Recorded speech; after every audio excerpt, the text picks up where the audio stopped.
Good morning. The old man here, October 22nd, 2025. I want to start this out by saying that gold and silver is the truth. It's the only pure collateral. The only thing you need to know about gold and silver, if it's real or not.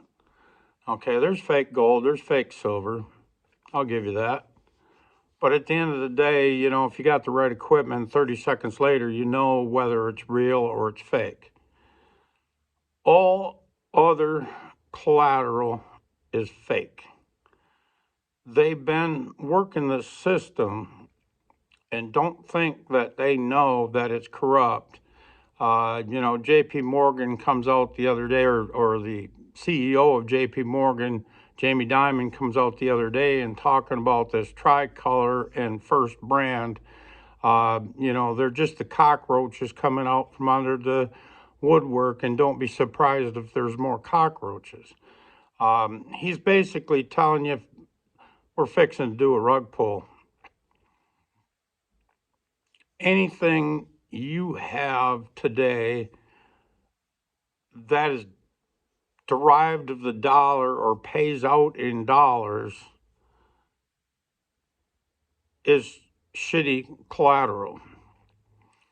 They've sold you NVIDIA at unbelievable prices. Unbelievable prices. They know it's not worth that. It's a shill game. They are selling their product, if you will, to their, their distributors. But in reality, all they're doing is giving them an invoice for it, and then they say, well, we made X amount of money. No, you didn't. All you did was fill warehouses with the shit that nobody wants because they're not ready for it. Okay, they're not making any money with NVIDIA yet. Yeah, they are selling to the Metas of the world and whatever else, sure. But at the end of the day, is it worth trillions of dollars? No, it's not. And this shill game is all coming to an end. Again, when the cracks start to show, it's not that they haven't known they were there the whole time. They know that all of this collateral is fugazi. They sold it. They know what it is. They know the collateral shit. If you got a really high credit score and they sell you a house, well, that's good collateral. You're good collateral. Not the house necessarily, but you're good collateral. And they can bundle that up and sell that into a mortgage-backed security. If you've got a good car loan, you've got a good credit score, and they sell you a car, and they know you're good collateral. Again, the car is mediocre collateral at best. And the reason I say that in the case of the house and the case of the car, the median house has now been pushed up to $550,000 across the world. You got trucks selling for glorified grocery haulers is all they are, and selling for $90,000. Is that real? Could you afford that without a loan, a major ass loan, 7, 8, 9 year loan? No. So it's not real. They've pushed it that high. Have you ever sat down and figured out what it would cost to build that car? Or truck? What is really into it? They got $40,000 into that truck and selling it to you for $90,000, then charging you 9% interest rate on it or whatever in the hell it is. It's all fake. A vehicle's not worth that, and neither is that car, or neither is that home. But they're selling these mortgage-backed securities into the market as though it was real. And somebody's buying that crap because they think there's a high return on investment and it's a safe investment. Well, it starts out with good, people with good credit scores, but then, buying houses and buying cars, we'll just use those two analogies for now. it starts out with them, but honestly, then the money's so good, they're like, well, shit, I can't, as JP Morgan, let's say, we can't borrow money to these people with a 500 credit score, but we can develop or make a subsidiary that we own all the stock in, and that subsidiary loans out these. So it's not directly tied back to J.P. Morgan. J.P. Morgan always claim, well, the fuck, they didn't know. That wasn't them. We didn't do it. And they borrow out this money. So J.P. Morgan borrows it to this company that they made up for, let's say, 7%. And this guy, you know, he's not got the greatest credit score. So, this other company borrows him the money. But they're going to borrow it to him at 10%. They're going to make a spread on it, and then they're going to bundle that up and sell it into the auto industry or auto-backed securities. And but the investor thinks he's getting a quality investment. He's not. And the farther this goes out the curve, the worse it is. It's not good securities anymore. It's not good collateral. Let me say that. That's what I meant to say. It's not good collateral. The borrower is not good collateral. The vehicle's not good collateral because it's overpriced. It's at the end of the day, it's all shit. Nothing's what you think it is. And that's what the game is about. You got to think about it this way. And for years, I thought about this the whole thing the wrong way. I was so delusional as to how it worked. So, you could say I was the fool, and maybe you were too. But we're here trying to get enlightened and trying to find the truth. Well, I'll tell you, first of all, gold and silver is the truth. God's money, that's the truth. Everything else is a derivative of the dollar, and it's a fucking lie, and it all depends on how deep the lie goes. The farther you dig, the more lies you find. But part of me being a fool, going back to that, is part of me being a fool is I thought savers put money in a bank, and the banks loaned that out, and the banks, obviously, they made a spread. Okay, fine. That's the way I thought it run. Simple. I guess I was totally delusional and the biggest damn fool you've ever met. And I thought that's the way it worked. I thought that's the way money worked, and it is nothing from the truth. Basically, when you put money in the bank, you're federally insured up to $200,000. If everything goes wrong, but what you don't realize is, let's say you got $10,000 in the bank. The bank goes broke. You got $10,000 coming, but they got up to 4 years to pay you. Well, what's that purchasing power of that dollar going to be in 4 years? Well, you can see in the Biden years, 4 years later, the purchasing power through what they called inflation, but that's neither here nor there. That's all bullshit too. But the rising prices, because of all the stupidity in the world over them 4 years, the purchasing power 4 years later, your dollar doesn't buy nowhere near what it used to. 4 years ago, just 4 years ago, it doesn't buy anywhere near what it used to. Well, that's going to do nothing but get worse. But anyways, I thought, like I said, I thought savers put money in the bank, banks loaned it out, banks made the spread. Well, what they do is they take that money that's deposited and they put that out on the risk curve, and they're trying to make they're not trying to make a $2 spread or a 2-point spread. They're trying to make a 10-point spread on that dollar. If you loaned it to them for 2, they're paying you 2, they're trying to make 12. Because they realize that, honestly, at the end of the day, inflation is much more than 2 or 3%. It's more like 8 or 9%. And they got to they got to get 12 somewhere, however they do that. But they go out on the risk curve. They don't care. It ain't their money. If if the bank goes broke, so what? The guy moves on, gets another job. It ain't a big deal. you're the one left holding the bag, and you're the one's going to get paid off in dollars that are worth far less than what you put in. Um, so, but that's the way I thought that part of it worked. And then the other, and what I didn't realize though, is when you take an auto loan, let's stick with autos and homes. When you take an auto loan, the bank creates them dollars from nothing. The dollar that they give you to buy that car has no value.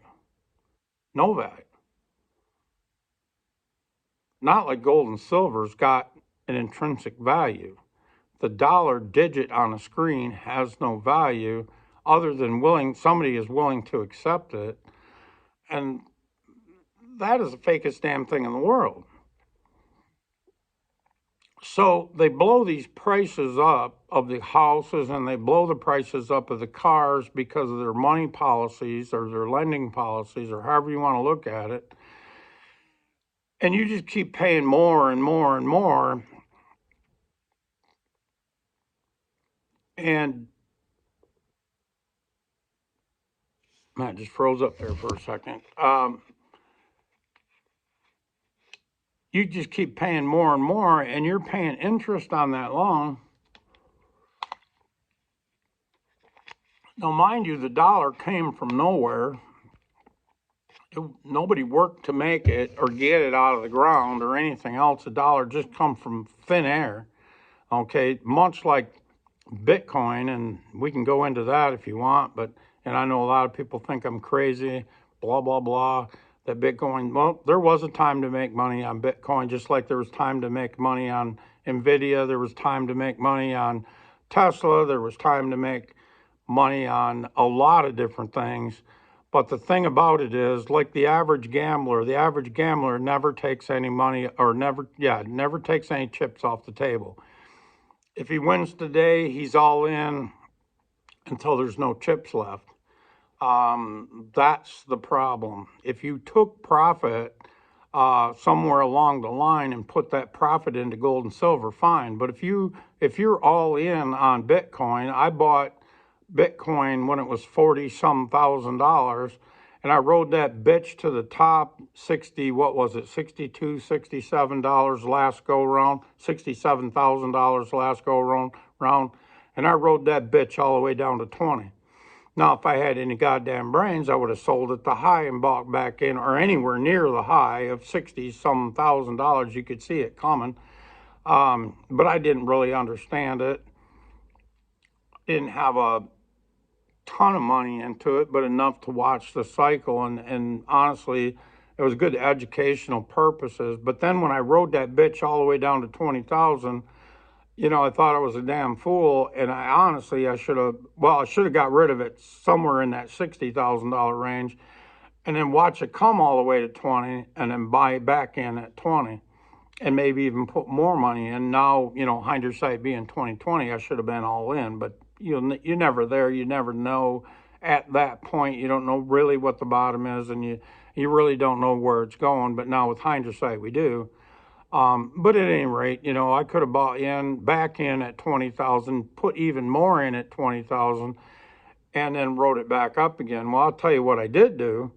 I bought it at 40 something. I rode that bitch all the way to 60 something and watched it come all the way back down to 20 something. I never did buy any more.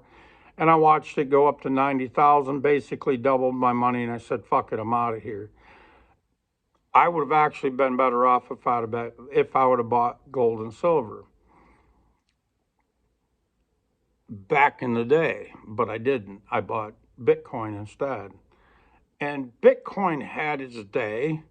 Like I said, you could have bought in at the low and rode it to its high and now cashed out. I've got a friend that's into it now. He's afraid he's afraid to cash out, and he's a gold and silver guy too, but he's afraid to cash out and then see it go much higher.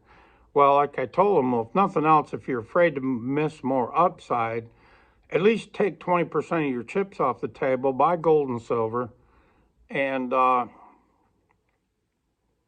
see what happens, see where it goes. And if it does go higher, fine, take another 20% and put it into gold and silver. Again, gold and silver is the truth.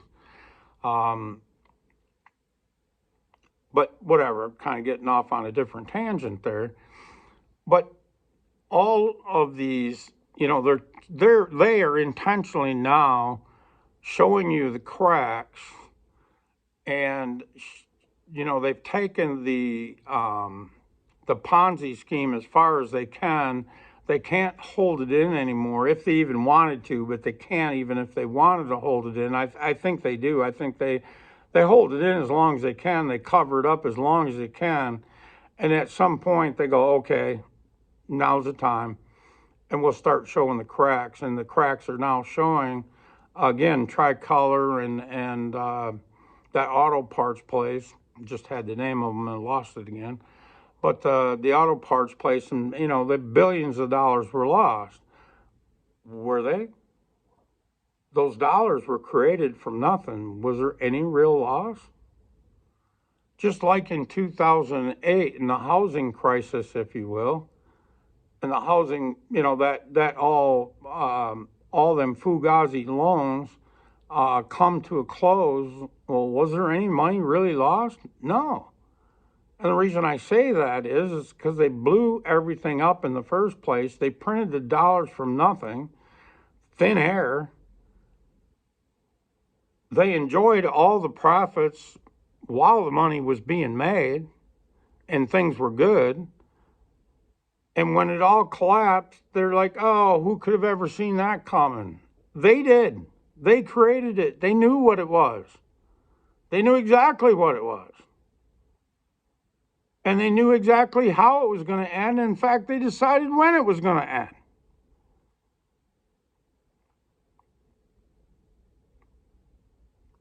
And then the American people bailed them out. Why? The dollars were created from nothing. They had no real loss. All they had was upside. They took all the upside. All the interest that was paid was upside. You're paying interest on something that doesn't exist. What a fucking farce. But yet we still play the game. A fool and his money, and by God, I was a damn fool, is soon parted. I played that game. I knew something was wrong, but I couldn't put my finger on it, couldn't figure out what to do with it. But man, when I figured it out, holy shit. When I figured out that gold and silver was the truth and everything else is a fucking lie, and I'm all in on gold and silver, it has been world changing for me. It has changed the way I think, it changed the way I believe, it changed the way I do things. And is it freedom? Yes. The ultimate freedom.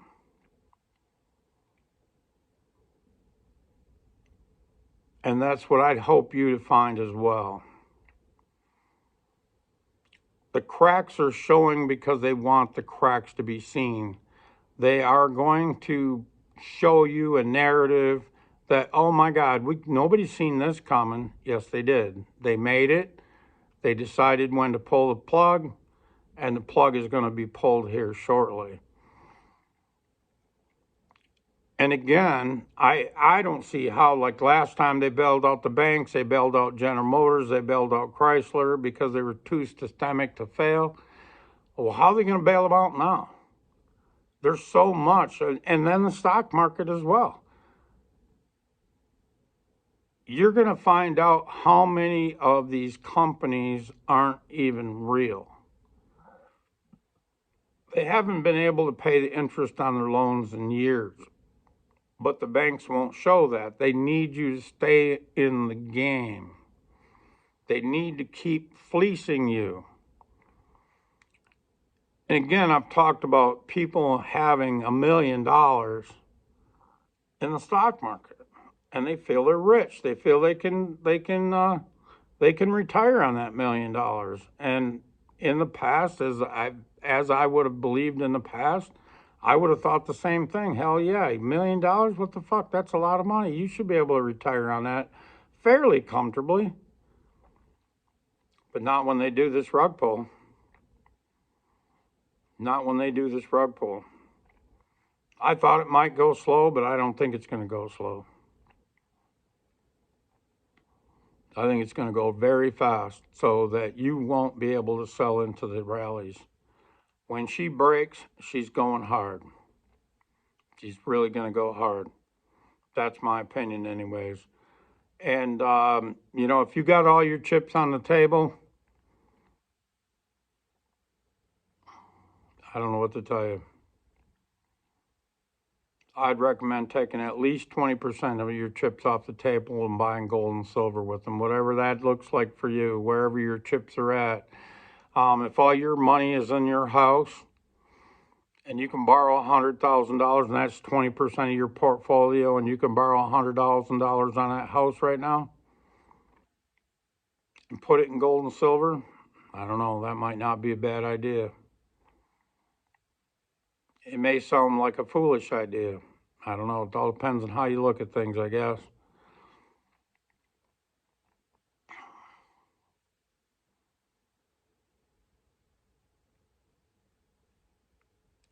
It's coming. It's coming soon.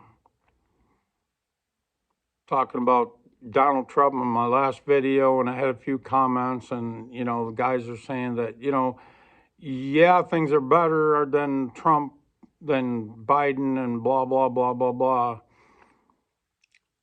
And it might sound like I believe wholeheartedly in Trump. Well, I think that's the best leader. We've got the best leader in the world right now. Of all the leaders in the world, we've got the best. All right. He's still just a man, though. We can't all hang our hats on Trump.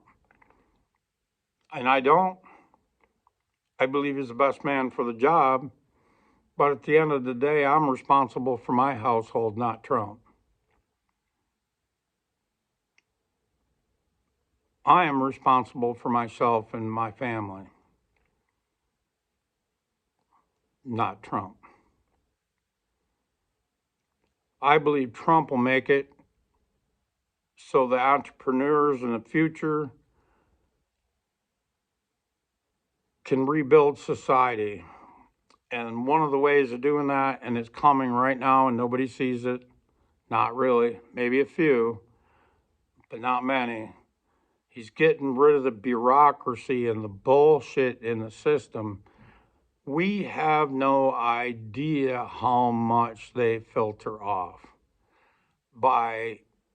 through taxes and permits and not being able to do this and not being able to do that and blah blah blah, all for big interest, for big companies that they need to keep their market share. And if the little guy was allowed to survive, they would lose a majority of their market share. And so therefore in the past,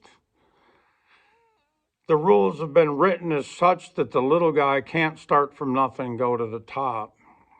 You got to remember, back in the turn of the century, the early 1900s, there was over 100 auto manufacturers. What are we down to? Just a few. Why?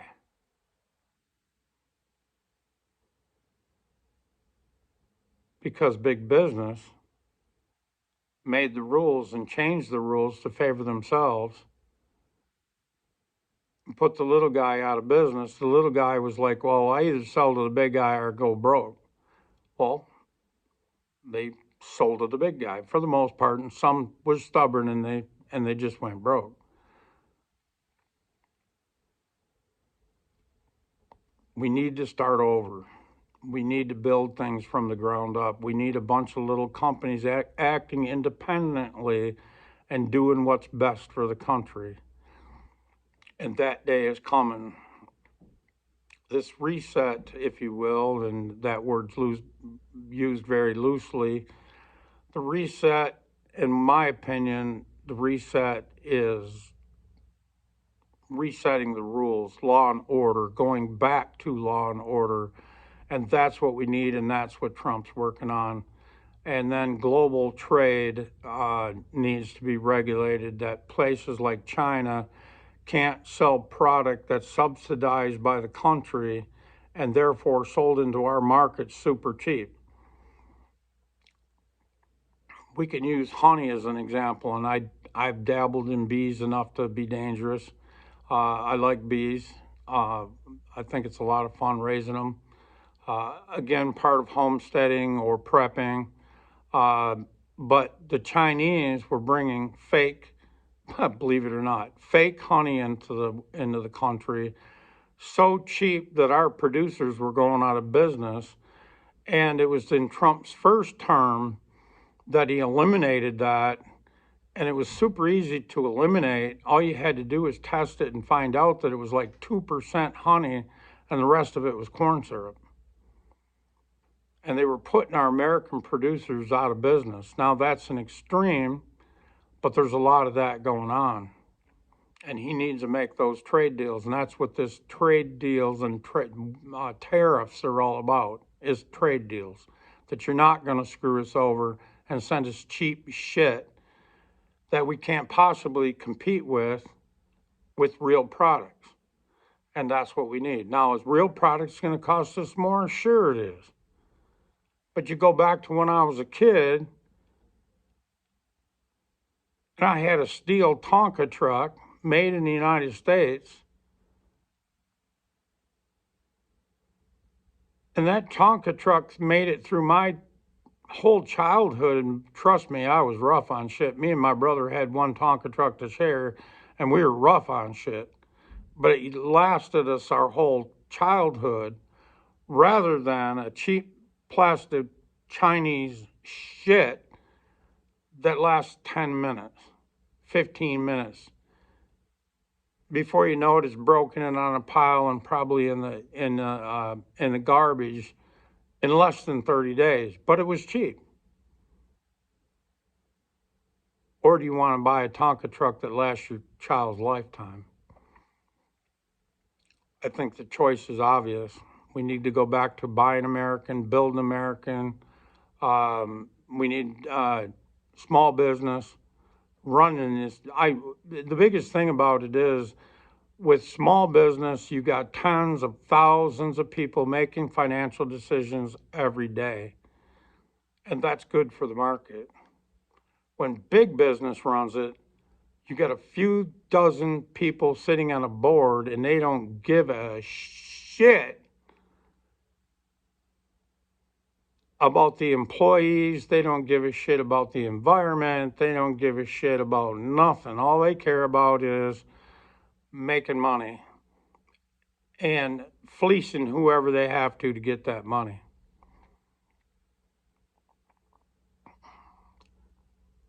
And so that's centralized business, just like centralized banking. It's fugazi, it's fake.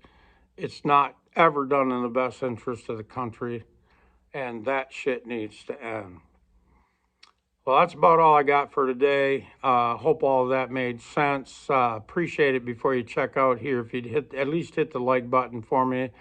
A lot of people have been making comments, and I love it. I appreciate it. It may take me a day or two to get back and make to get back to those comments, but I will.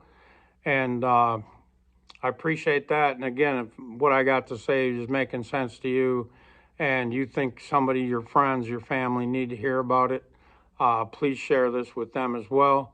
So like, share, subscribe. Haven't picked up many new subscribers lately, and if you're listening to this, you like it, please subscribe as well. Appreciate it. Thank you. Have a great day.